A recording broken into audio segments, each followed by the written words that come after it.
股市今天大漲了哈，不過呢，國內的航空機票跟國際的航空機票也要漲，為什麼呢？油價漲啊，國內線每條線平均調漲97塊，將近100塊。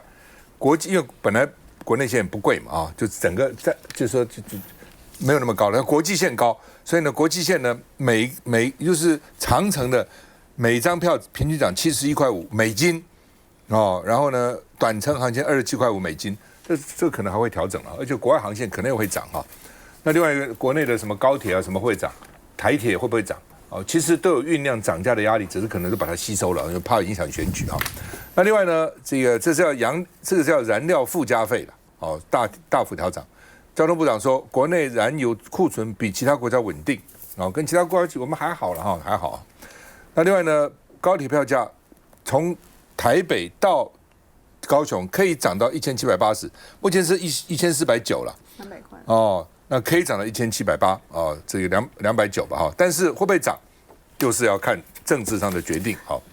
那另外呢，發電的天然氣它的成本漲了41%，所以台電變成最大的苦主。中油呢說是為了穩定物價，所以呢民生天然氣不漲，但是呢。電業用戶，但是台電要漲，但台電漲不會漲到用戶去有什麼用呢？另外呢，這個包裝材料這個還是有點荒唐。那卓榮泰說，因為超過預期這個戰爭，超過預期，第一個戰爭根本就不是你預期的，你怎麼會想到伊朗打個仗呢？不是超越預期，根本沒有預期。然後呢，打下來以後呢，它的發展又超越預期。原來老美拒它就好了，就沒想到伊朗就控制荷姆茲海峽。那問題這些事情，你本來沙盤我就不懂，老美天天搞沙盤推演，對不對？這個都應該推到才對啊，應該都要想到啊，對不對？你多算勝，少算不勝嘛。哦，人無遠慮，必有近憂。這要打仗那麼大的事情，對，兵者這個國之大事，能夠不先想清楚嗎？就打完以後才發覺他怎麼這樣，怎麼那樣哈？好吧，塑膠袋之亂怎麼辦？哦，卓榮泰下令說，中油呢說料會供給你，台塑、台聚呢會全力接單，放心啊。說這個，但是。他們這些公司都漲價了，股票都漲停板好幾天哈。經濟部說，中油4氫增產1.9萬噸的這個乙烯哦，所以呢，這樣的話呢，能夠看能不能平息塑膠袋之亂。一定有人在那邊囤積啦，就跟那個時候70年代那個能源危機的時候，什麼米啊，什麼超市啊，什麼都架子上都一空，什麼都沒有哦。那好事多也限令了，塑膠袋限令哦，不能買太多哦。連拋棄式手套也都算在，因為手套也是這個 PVC 產品了啊。那另外呢，說連封口膜都漲價，所以呢，現在這個政府說要協調補貨，怕真的引起塑膠袋之亂，真沒想到塑膠袋還會亂啊。那另外呢，說那個米袋裝米的塑膠袋漲了5成，袋子本身不是米漲5成了，袋漲5成啊。我們很多垃圾袋是專用，因為現在垃圾袋必須要專用垃圾袋，5公升專用的是比較大的，所以有人跑好幾家才買到。但是台北市說供貨量穩定啊，不要搶啊，最怕搶購哦。本來你一天能用多少個袋子嘛，對不对？然後一搶就完了啊。哦。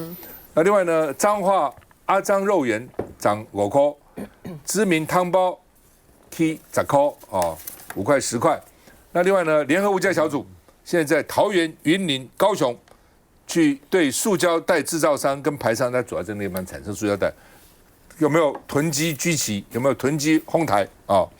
那另外奇怪了，日本、澳洲都不缺塑膠袋啊，那為什麼台灣會缺呢？那台灣還要缺什麼呢？將來呢？這很奇怪啊！哦，那這有幾種可能：一種我們塑膠袋用得太泛濫嘛，這種東野塑膠袋、西野塑膠袋嘛。哦，所以很早我們就提倡，有很多時候其實可以用紙袋來取代了啊。但是紙袋當然也是資源了，最好減少包裝最好，或者不要過度包装。我們看一下。由於中東戰事引發塑膠袋之亂，法務部為防範業者不法囤積、哄抬價格，召集跨部會物價聯合稽查小組執行稽查，確保民生物資供應無虞。法務部表示，這次稽查重點在於釐清塑膠袋製造商是否有囤積原物料，盤商是否有異常囤貨或聯合漲價等狀況。稽查小組已請業者說明查核期間內進銷對象、價格變動情形和漲價原因，並提供相關資料核對。後續如果發覺違法，將移由權責機關懲處，而各地方檢察署也陸續召集查緝民生犯罪小組聯席會議，和地方行政機關保持密切聯繫。一旦發覺不法，將立即發動犯罪偵查。來，乃萱。我覺得目前看來當然就是這個樣子啦，就是說，現在看起來為什麼會大家那麼恐慌，那麼多的物價跟着上升？一方面的話呢，一定是認為說這場戰爭雖然說川普說他不打了，或者說川普說呢他目前看起來是要抽身了，但是呢，第一個就是他到底他過去那麼長 taco 那麼長 chicken out， 然後到底他這次說的是真是假？我覺得這是第一個，我覺得大家第一個是疑問。不過這一次我覺得當然很明顯看得出來，川普是玩真的，因為是他下不了台了，他沒有辦法了，因為你要談又談不了，要打又打不贏，然後對他來說的話呢，背後的壓力又這麼的大，選民上街頭，然後選票看起來一個個流失，然後呢，股價拼命的跌，然後呢，油價拼命的飆，所以對他來說的話呢，他幾乎這一次為什麼我認為美股會漲那麼多？過去其實也很多次，他講了12次的要終結戰爭，這一次好像聽起來大家就覺得可能性更高了一點點，因為他過去每次都吹牛，都是講那種明明不可能打贏，他都說我們打贏了，什麼伊朗已經沒了，什麼我們90%的飛彈都已經摧毀了，他這一次呢聽起來像是認賠殺出，他就認了。他這個我確實我沒有辦法讓你荷姆茲海峽重新打通了，但即便如此，我願意撤離，我願意終結戰爭。所以我覺得他這一次比較像是講一個大實話，所以我覺得股市當中的反彈是因為他們知道川普這次講真的因為你認了，你沒有辦法做完你所有的戰略目標，但是你也要認賠殺出，所以我覺得這件事情的反彈是這樣的原因。但是我要強調的地方在於說，今天你居然川普說好，我決定要終結戰爭了，那戰爭因此而終結了嗎？我覺得也還很難。第一個，以色列要繼續打。今天納坦雅胡說，我們的戰爭沒有結束，我要打到這個恐怖政權真的倒台為止，我要成為中東霸權。他今天是這樣講的所以今天美國就算要停，那如果你以色列不停的話，那伊朗願意停嗎？伊朗願意坐上談判桌嗎？今天伊朗願意坐上談判桌是要求不再被攻擊。今天你美國不攻擊，那以色列攻擊，那不是一樣？所以我觉得目前就變成說，今天即便你川普說了這一次聽起來比較像是說一個真心話了，你像是要終結了，但是你如何終結它是另外一個課題。我覺得行動上、實質上就要終結是另外一個課題。更何況剛剛趙先生也講了，今天就算終結了，戰爭結束了，就算你今天結束了，荷姆茲海峽開嗎？不見得開現在伊朗已經在今天他們那個會議在討論案子啊，我們今天要討論是不是要收過路費以後的話呢，美國收多少，美國盟友收多少，我的朋友收多少，中間路線的收多少，他是打算要收過路費的所以代表就是說，今天即便戰爭在今天結束，荷姆茲海峽都不見得開，那不見得開的話呢，油價也不見得跌，就這個概念。好，那更不用說就算荷姆茲海峽開了，你的那些油田呢？你那些油氣田呢？你那些被摧毀的那些輸油管呢？那些什麼生產的設施呢？你要多久這些可以恢復？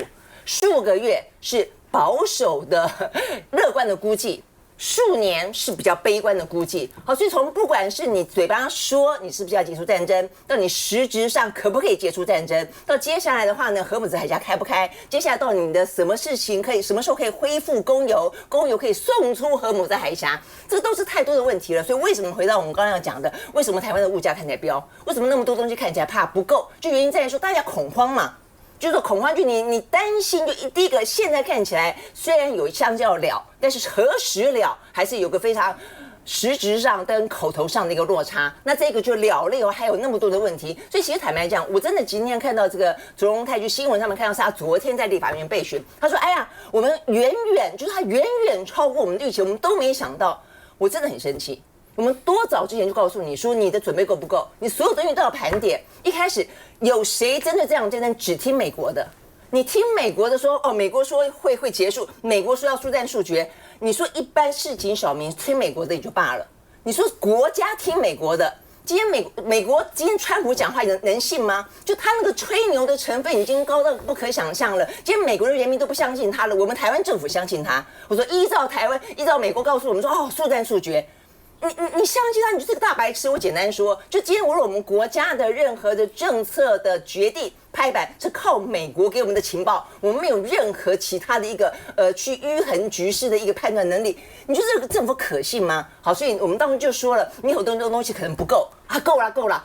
從頭到尾過去1個月，我們政府最常講的話就是安啦，夠啦，安啦，夠啦，是安啦夠嗎？就不是嘛。好，我要講的就是好，第一個油價海陸空都漲，所以你看車票錢、飛機錢、航運錢不都是這個樣子都漲？今天如果說你海陸空都漲，接下來運輸成本漲，什麼東西漲？那很簡單嘛，蔬果也漲，你進口的東西都漲嘛，這一定會漲。所以要問說接下來怎麼漲，這些東西可能都會漲，更不用講說中東是什麼的來源，中東是一個尿素，是一個化肥的來源，所以你今天化肥也會漲，你今天氦氣也會漲，你今天所有的塑膠來源都會漲。所以只要是有包裝的，以後大家就是買零的就好，不要有包装的。只要有包裝的都漲，那有包装的都漲，還再是一些市井小民的消費。高科技公司不用嗎？高科技公司尿素是拿來做這個廢水再生的，然後呢，這個氦氣是拿來做一些冷卻的，這個多重要啊！今天台積電不害怕嗎？今天高科技的這些半導體公司不害怕嗎？所以這些都是接下來會發生的事情。然後這麼告訴我們說，哎呀，遠遠超過預期。你如果只靠美國的說話，你靠川普告訴你的來作為你的預期，你這個政府根本就不可信賴嘛。所以我們今年考大学的考生都比這個卓榮泰敏感。台大化工系今年去申請人特別多，來兩句。我覺得當然在這個中東戰爭的情勢底下其實全球的物價都受到大幅度的波動跟影響哦。那其實先前我們在節目中也一直不斷去討論，包含電價，然後天然氣，還有油價等等的。那其實這個團隊其實講得很清楚，就是現在就是緩漲。那緩漲又會被大家講說，那你為什麼不敢講凍漲呢？那這個問題是說，現在局勢的發展是非常的不穩定，所以到底未來這一場戰爭會延燒多久，會打多久，接下來後續會有什麼樣的影響，現在其實都不可預測。所以當然行政院團隊也不可能在現在這個時候跟全國人民打包票說我就是凍漲。那緩漲的狀況是現在目前在政府可負擔的狀況底下，現在包含對中油、對台電的補貼這個部分，我想都是穩定的。那至於最近大家一直在講說，是不是這個塑膠袋到店家的時候好像就真的拿不到？我認為這個原料是真的是沒有問題啦。那我認為這個在過程當中恐怕是有一些有心人借着這個戰事，然後來發一些這個戰事的發財啦。那我覺得這樣的狀況，政府應該要強力的來去介入跟調查。如果真的有相關的囤貨或者是違反很多公平法的這些行為的話，就應該要強力的開罰。那剛剛有講到說，那像台北市，台北市都要用這個專用垃圾袋嘛？那為什麼跑了好幾間都買不到？是不是垃圾袋真的沒了？我跟大家報告，這個其實從疫情之後到現在，台北市的垃圾量是大爆量。為什麼？因為呢，民眾的消費習慣改變，都叫外送嘛。那外送垃圾越來越多，所以呢，自然垃圾袋的需求就會越來越大啦。所以我想，這個大概跟這個塑膠，也就是說石油的這個原物料，大概也沒有什麼直接的連結。但是我覺得大家還是要緊盯中東的局勢發展，然後這個預期心理也不要有太大的恐慌。目前在政府的部分，都還是會來穩定相關的油價跟物價。反正就是絕對不允許有人去發戰爭財了。本來戰爭財只是國內戰爭，怎麼搞到那邊戰爭，我們也受到影響。現在再回來。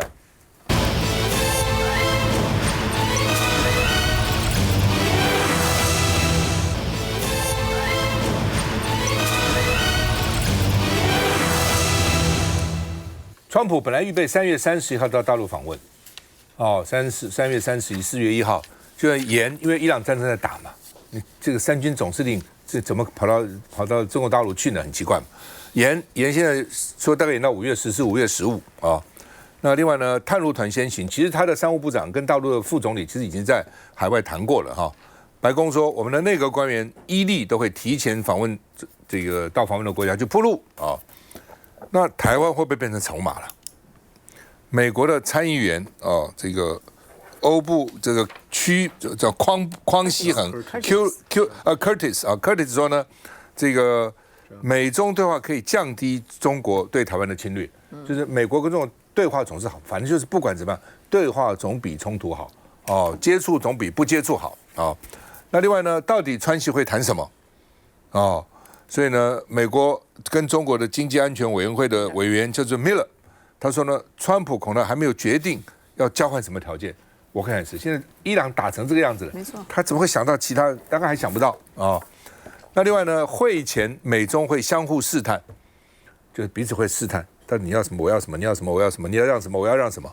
所以台灣跟日本的忙着掌握動向，看到底幹嘛？媒體怎麼報道的？川普最近講了什麼然後這些大官講什麼那彭博 Bloomberg 說呢，台灣問題是敏感的引爆點，所以呢，川習會延後，但是美國跟中國的摩擦不斷在累積，不斷有累積，甚至包括伊朗打仗，美中也不爽，彼此对彼此會爽嗎？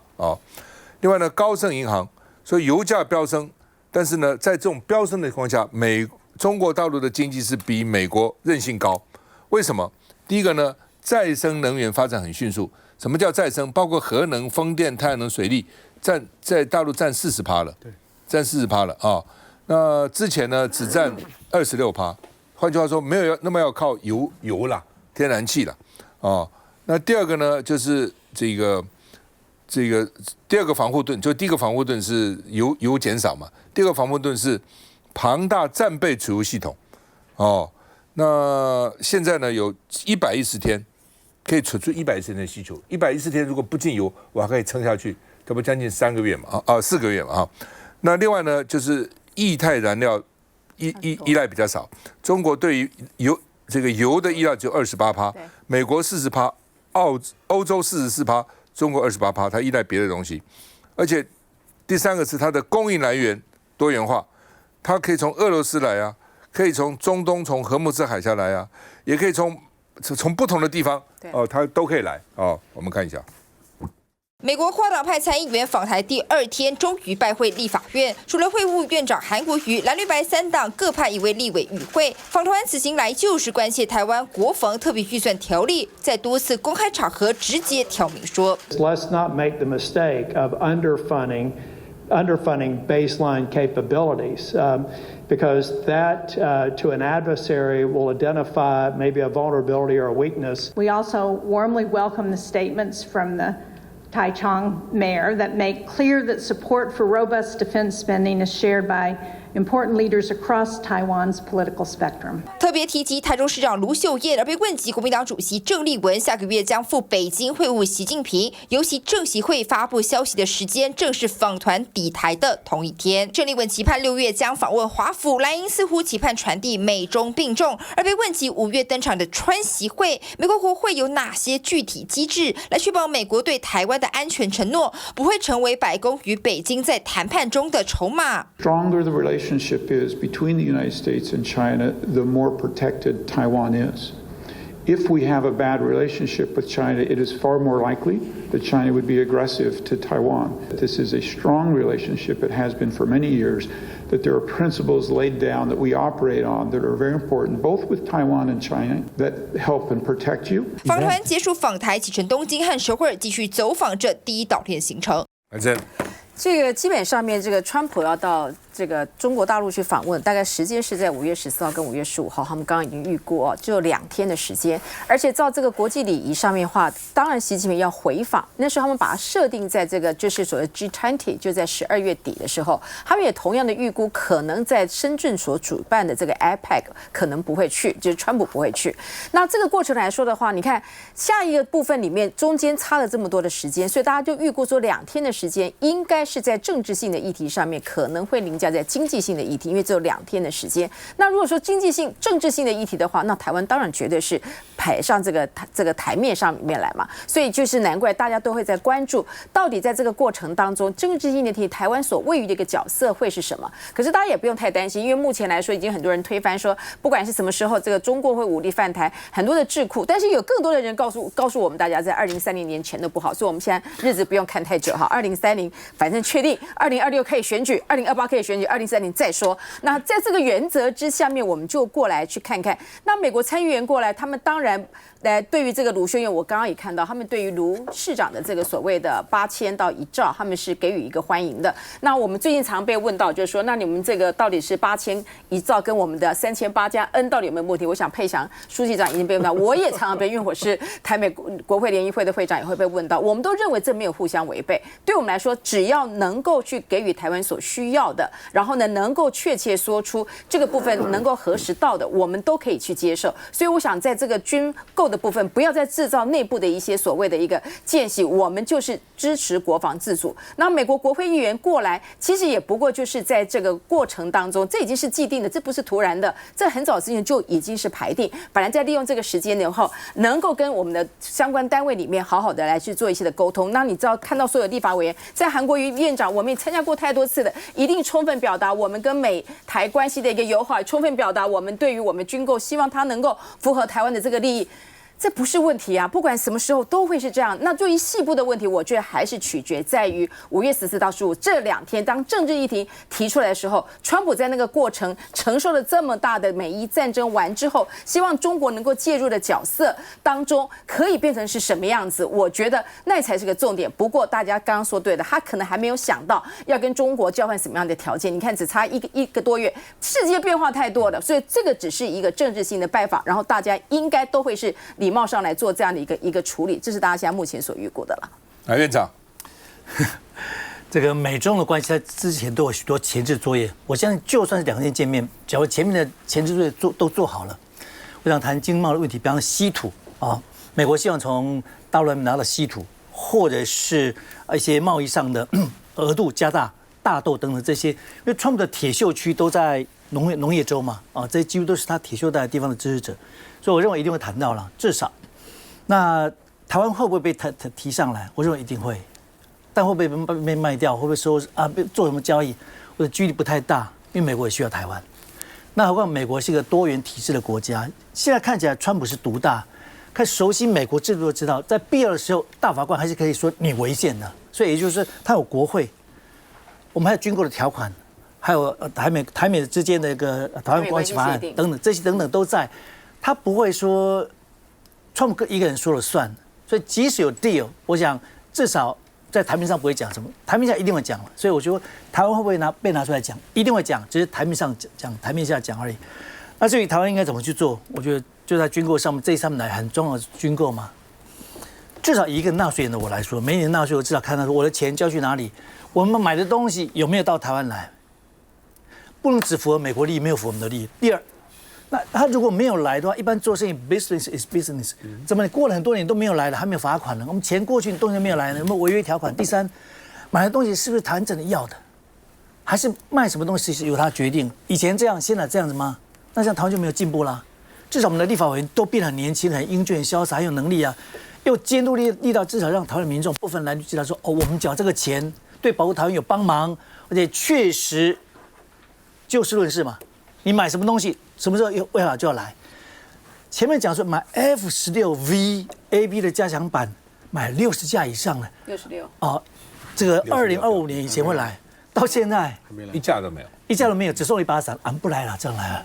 那一切都在漲，一切都在漲，所以我现在年紀比我長一點的社區老輩都在講，到我們這個年紀啊，除了沒有人疼以外，全身都疼。到這個年紀啊，什麼都漲，除了我的保險金不漲，其他都漲。那如果我們把納稅錢交過去，而對國防沒有真正達到真正實際的 CP 值不高的話，不要說年輕人覺得看不過去，老輩輩都看不過去。來，會講，我會先從另外一個奇怪的角度來切這個問題。如果我記得沒錯的話，美國去年12月發布的國家安全戰略，也就是他們國務院用的國家安全戰略那一本厚厚的，裡面包括這個印太整體戰略，包括這個所謂的這個中東的戰略各方面的，裡面這本厚厚裡面台灣只提到8次，那是他們國務院用的。那另外一本比較薄一本也是蠻厚的，叫做 NDS National Defense， 叫做 NDS 那個National Defense Strategy， 就是國家防禦戰略策略，這是給他們戰爭部本來國防部用的，裡面台灣完全沒提到，變成是說美軍對於防台的這件事情，真的是不是有跟他們講一樣講的那麼堅定？我有點懷疑，因為當然了，川普在上面寫 NSS 上面寫說。美軍不應該打伊朗，美軍還是打了。那美軍這樣不符合國家最高利益，他們還是做了。但是從對國家利益來講，川普本來很想急着進習近平，是因為說不只是軍事上面他們有威懾力，在經濟上面他們有很多議題跟他談。可是像軍事的時候，全部的這個比重，包括我们知道，在布置在韓國的薩德已經移去這個中東，然後在布置在日本的那個美國軍人也移去中東，甚至多一艘航空母艦在中東的時候，川普美國在亞太戰區的這個威懾力已經大幅度下降。那在這個前提之下，我很認同那句話：川普搞不好都不知道他自己要跟美國談，跟中國大陸談些什麼的情況之下，他過去。你說他真的在談判桌上會有獲得很好的結果嗎？我覺得很難，因為談判的籌碼是一步一步準備出來的。所以在這種前提之下，我們如果說現在有一句話，我覺得我那時候人家問我這問題有關政協會，我就說他過去滅火的，他過去與其隔空交火，不如直接滅火啊。因為現在美國也不希望看到亞洲有事啊，台灣沒事，日本就沒事，亞洲就安然無事，那這不是好事嗎？那為什麼一天到晚就去說啊怎麼樣說啊我才去見什麼或者什麼事情發生？連美國都不願意現在看到亞洲失火，歐洲俄烏戰爭準備要再起了，中東現在一團亂，美洲現在古巴是下一個目標。那其實全世界除了非洲天天在打仗，所以現在全世界除了亞洲跟澳洲之外，全世界都一片烽火。那在這前提之下，我們認為美國真的希望說他再繼續在這邊去挑釁大陸嗎？我覺得不盡然。但是如果軍事上不夠威懾力的時候，經濟面上大陸已經準備好籌碼跟你談，大陸的條件沒有變，他們籌碼沒有變，美國的條件變很多。那在這前提之下，你說川習會最後面會什麼這樣的結果？我覺得這一次的川習會他不會討好，反而是說。理論上本來今年要見面5次的川習會，現在搞不好因為時間壓力只變4次。那這4次的話，以川普的個性，他只是單純的在玩撲克牌，玩 checker。那我如果以大陸或者俄羅斯的布局，他們玩不同一樣的遊戲的時候，他們怎麼樣去面對現在這個新的局面？我覺得很值得大家繼續看下去。美國的跨黨派參議員、國會議員團到台灣，當然歡迎了，好，都歡迎。但是你不是來監軍的。你不是來監督國會、審查國會這個國防預算的，這點要講得很清楚。對，如果你是來監軍的，我這邊告訴你，不歡迎你來。哦，你來你可以說表示對台灣的關切，這我們都很歡迎。但是你之前那個媒體登說，哦，因為立法院已經要審查國防預算了，所以美國國會議員、跨黨派都來關心了。你到底是關心台灣的這個防衛安全，還是關心你美國軍火商的生意做得好不好？搞清楚啊！所以你到台灣來，你是一個客人。你不是用好像依附這種把台灣當成次殖民地，我覺得我們要看你們這些國務員到台灣到底做些什麼。休了再回來。